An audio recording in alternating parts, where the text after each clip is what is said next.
We see it in the mirror dimly. We see it in the glass dimly because religion and legalism has blinded us to the fact of God's grace. And for me, God's grace is finding my acceptance.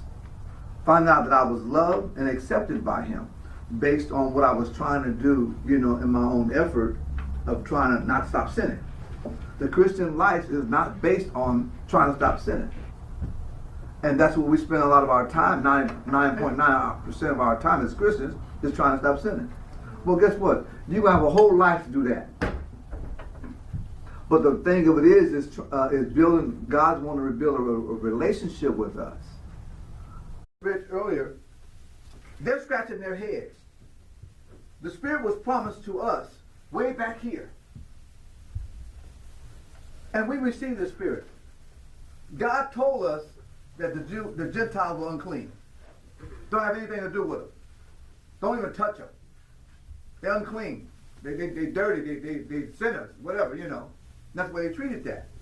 But after Jesus died, when He was read, don't you call unclean what I have cleansed. Wait a minute. They weren't Christians. They weren't believers. So we talking about God. Don't call unclean what I have cleansed. What is He saying? Well, how talking about what David has said according to this blessedness? Because this is the same blessedness that Abraham walked in. See, so what Paul is getting them to understand is, listen, it's not according to the law. It's what God gave to Abraham. And matter of fact, David found the same thing. And the same thing is a righteousness of faith that's been preserved all the way here until this faith comes. That the whole world will be justified and made right in the sight of God. Now, let me say this here before I read that. If I didn't get up, don't preach forgiveness in my name. But then I got up, preach forgiveness in my name.